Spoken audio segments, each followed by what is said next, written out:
আসসালামু আলাইকুম বন্ধুরা, সবাই কেমন আছো, কি করছো? যে যেখান থেকে ভিডিওগুলো দেখো আমার সবাইকে জানাই অন্তরের অন্তঃস্থল থেকে ধন্যবাদ, কৃতজ্ঞতা।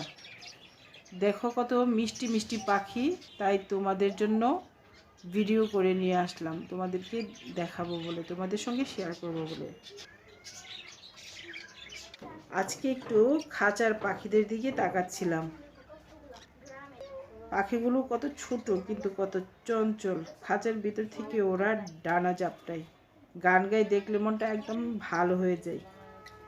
তবে সত্যি বলতে কি জানো, খাঁচার ভেতর পাখিদের দেখে একটু কষ্ট লাগছে। ওরা তো আসলে খোলা আকাশে ওড়ার জন্যই জন্মেছে, তাই না? কিন্তু আমরা ওদেরকে বন্দি করে রাখি।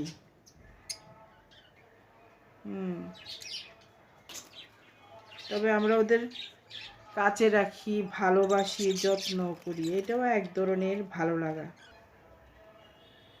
যারা পাখি আর প্রকৃতি ভালোবাসে তারা সাধারণত মন থেকে নরম হয়, আমার কাছে মনে হয়। কারণ এমন জিনিস ভালোবাসতে হলে ভেতর থেকে একটু শান্তি, একটু মমতা থাকতেই হবে, তাছাড়া সম্ভব না।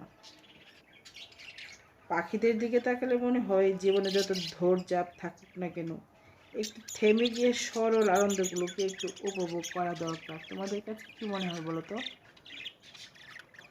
আমার তো মাঝে মাঝে মনে হয় যে ডানা মেলে আমার দুটো পাখা থাকতো, আমি কোথাও উড়ে যেতাম, যেখানে ইচ্ছা সেখানে। কিন্তু আল্লাহ তো আর সবাইকে সব ক্ষমতা দেয় না। জাগে পাখিগুলো তোমাদের কেমন লাগবে বলো তো? কত মিষ্টি মিষ্টি পাখিগুলো তোমাদের জন্য আমি ভিডিও করলাম। ছোট্ট ভিডিওটি দেখার জন্য তোমাদের সবাইকে অসংখ্য ধন্যবাদ। সবাই ভালো থাকবা, সুস্থ থাকবা, নিরাপদে থাকবা। খুদা হাফেজ।